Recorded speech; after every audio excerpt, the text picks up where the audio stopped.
국민 여러분 안녕하십니까? 국민의힘 이종성입니다. 11월 의정활동 결과를 보고 드리겠습니다.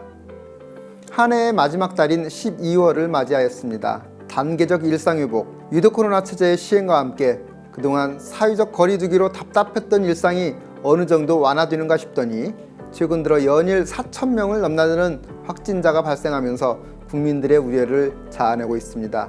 우리 야당과 전문가들이 위드 코로나 실시에 앞서 방역 지침을 강화하고 있는 다른 나라들의 전철을 밟지 않기 위해 세밀한 준비가 있어야 할 것이라고 주문했지만 최근에 병상 부족 사태, 자가격리 수준에 불과한 재택치료 시스템 등 의료체계 붕괴의 위기에 내몰리고 있는 것입니다. 당초 정부가 11월이면 국민적 집단 면역을 형성할 수 있을 것이라고 장담했지만 자칫 이러한 안일한 인식 속에서 너무나도 허술한 대책으로 위드 코로나를 시행한 것이 아닌가 하는 비판이 제기되고 있습니다. 아직도 많은 감염자들이 병상에서 사투를 벌이고 있고 방역 일선에서 의료진, 보건 관계자들이 땀 흘리며 고생하고 있다는 점을 기억하면서 국민들께서도 백신 접종은 물론 철저한 위생수칙 준수와 방역 지침을 위해 적극적인 참여와 협조를 당부드립니다.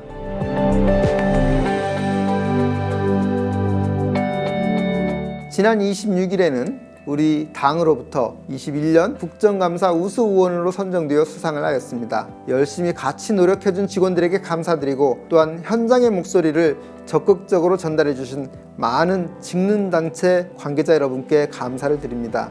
결코 자만하거나 안주하지 않고 더욱 노력하는 모습으로 보답하겠습니다.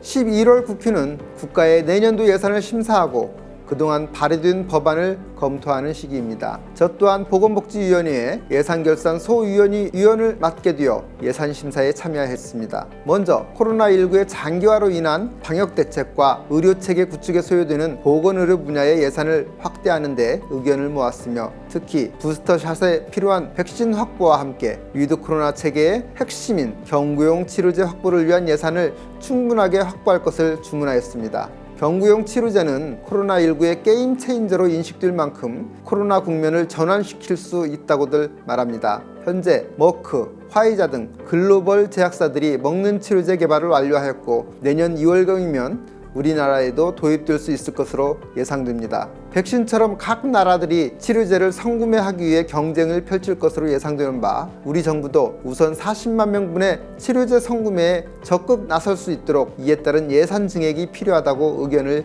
제시하였습니다. 이와 함께 최근 백신 접종 이후 사망이나 위중증 상태에 이르는 등 피해를 입었음에도 정부가 백신과의 인과성을 인정하지 않고 보상에 소극적인 점을 지적하면서 보상을 확대하기 위한 예산을 반영해 줄 것을 요구하였습니다.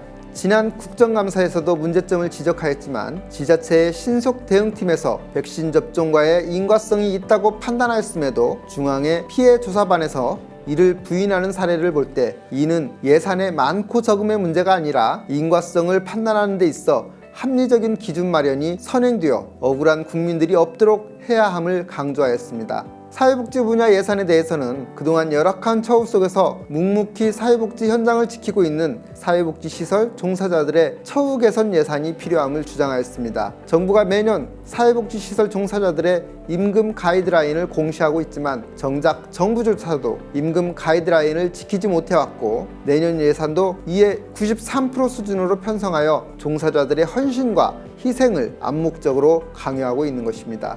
이에 정부도 안 지키는 임금 가이드라인의 무용론을 주장하면서 임금 가이드라인의 100% 수준의 예산 편성을 요구하였습니다. 또한 현재 8세 미만 아동에게 지급하는 아동수당을 만 18세 고등학생까지 확대하여 지급하자고 파격적으로 제안했습니다. 저출생 문제는 그리 먼 미래의 문제가 아닙니다. 지금 현재 부부가 결혼해서 출산하는 인원이 0.84명으로 줄어 한 명의 아이도 낳지 않는 가정이 증가하고 있고 출생아 수보다 사망자 수가 많은 인구 자연 감소 현상은 2년 전부터 시작되었다는 점에서 아이를 키우는 가정에 대한 소중함과 지원 확대 필요성을 언급한 것입니다. 장애인 복지 분야에서는 월 4만원에 불과한 장애수당을 최대 10만원까지 확대해야 한다는 제안과 함께 장애아동수당을 최대 월 30만원까지 확대하고 발달장애인에 대한 서비스 확대, 또 출산 여성장애인에 대한 영아수당 신설, 장애인 청년 이동바우처 지원, 장애인 힐링센터 건립 지원 등 복지 확대를 위한 예산 증액을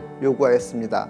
잘 아시는 것처럼 우리나라의 사회복지 예산은 OECD 37개국 평균 예산액의 60%에 불과한 실정입니다. 경제 규모로는 10위권에 진입한 나라의 수준으로는 사회복지가 너무 부족한 현실입니다. 이렇게 사회복지 예산에는 인색하면서 국민들의 표를 의식한 기본소득이니 재난지원금에는 수십조 원의 돈을 쏟아붓자는 주장을 하는 분들이 계십니다. 전 국민을 대상으로 똑같이 지급하는 기본소득이나 재난지원금은 빈부격차, 소득 불평등을 해소하는데 전혀 효과가 없음은 전문가가 아닌 사람들도 쉽게 알 수 있습니다. 노인 빈곤율, 장애인 빈곤율 등 각종 통계에서 우리나라가 OECD 국가 중 1위를 달리고 있다는 점에서 아직까지는 소외계층을 위한 선별적 복지에 더욱 관심을 가져야 할 것으로 예산결산위원회에서도 긍정적인 결과들이 도출되기를 기대해 봅니다.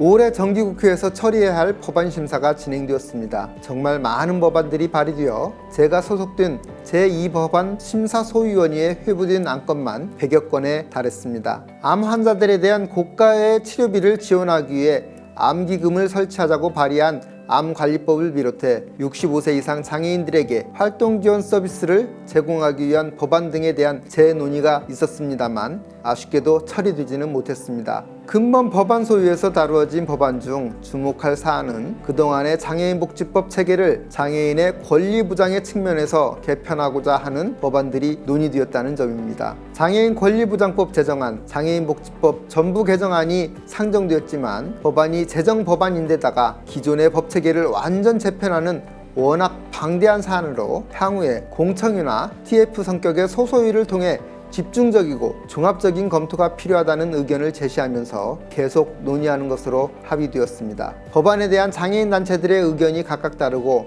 정부 각 부처들도 다양한 의견을 제시하면서 정리하는 데 많은 시간이 소요될 것으로 예상되지만 아무쪼록 장애계의 의견이 충분히 반영된 완성도 있는 법안을 마련해 장애인 복지의 획기적인 발전을 도모할 수 있도록 노력하겠습니다.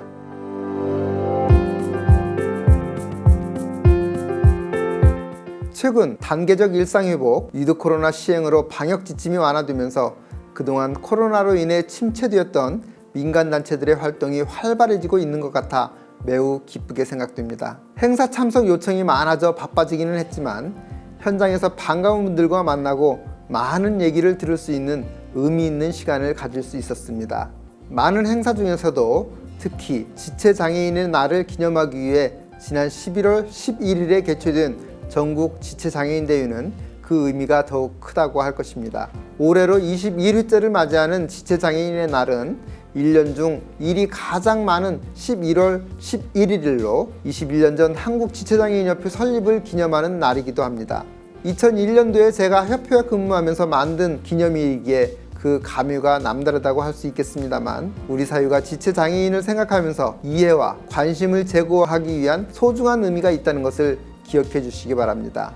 코로나로 인해 예년처럼 성대히 치러지지는 못했지만 우리 국민의힘 이준석 당대표님을 비롯하여 김태우 의원님, 또 심재철 전 국회 부의장님 등 많은 내외 귀빈들께서 참석해 주셔서 더욱 빛이 났습니다. 또 발달장애인을 위한 전국 발달장애인 대회에서는 전국의 발달장애인들이 비록 서툰 솜씨이지만 자기들의 주장과 생각을 사회에 전달하기 위해 노력하는 모습들이 매우 감명 깊었습니다. 사회 참여 과정에서 겪는 편견과 소외 등 각종 어려움을 토로하면서도 결코 원망하지 않고 순수하고 맑은 마음으로 꿈과 희망을 얘기하는 것을 보면서 무거운 책임감을 느껴봅니다. 또한 국제장애인 무용제가 개최되었는데 코로나로 인해 지난 2년여 동안 공연기조차 갖지 못하는 상황임에도 결코 포기하지 않고 열심히 활동해준 장애인 예술인들의 땀과 눈물의 결실이 무대에 올려지게 된 것 같아 이 또한 감동이었습니다. 우리 사회가 장애인들의 문화예술 작품에 대해서도 관심을 가지고 그들의 노력에 대해 응원하고 지원할 수 있는 방안을 확대해야 할 것입니다. 이 밖에도 각종 토론회에서 공연, 체육대회에 이르기까지 다양한 행사들이 개최되어 그동안 코로나로 인해 억눌려왔던 장애인들의 사회활동이 기지개를 펴는 것 같아 다행스럽게 생각하면서도 자칫 방역이 강화되는 상황으로 되돌아가지 않도록 노력이 필요하겠다는 생각을 가져봅니다. 지난 22일에는 우리 의원실 주최로 교통약자를 위한 버스 승하차 및 정류장 서비스 정책 토론회를 개최하였습니다. 아직도 대중교통수단은 장애인들이 이용하기에는 넘을 수 없는 4차원 세계의 벽, 넘사벽입니다. 그나마 지하철은 엘리베이터 확충과 함께 어느 정도 가능해졌지만 버스 이용은 중증장애인에게는 꿈도 못 꾸는 상황입니다. 시각장애나 청각장애인들은 버스가 언제 오는지 정보를 알기 어렵고, 지체장애인들은 버스가 도착해도 정차 장소가 일정하지 않아 비장애인처럼 뛰어가서 탑승할 수 없는 상황에서 어려움들을 겪고 있는 것입니다. 이에 버스 운전자와 장애인 간의 정보를 교환할 수 있는 시스템이 마련된다면 버스가 도착하는 정보가 정확하게 전달이 되고 장애인이 기다리고 있는 지점에 정확하게 정차하여 탑승을 도울 수 있다는 점에서 국토교통부와 지자체의 적극적인 관심이 필요한 상황입니다. 또 한 가지 중요한 점은 우리 사회가 빨리빨리 문화에 익숙해져 있어서 외국처럼 모든 시민들이 휠체어 장애인이 버스를 탑승하는 데 걸리는 시간을 이해하고 기다려주는 그런 문화가 필요하다는 것입니다. 함께 사는 삶의 소중함을 인식하고 보다 선진화된 의식 문화가 확산되기를 기대해 봅니다.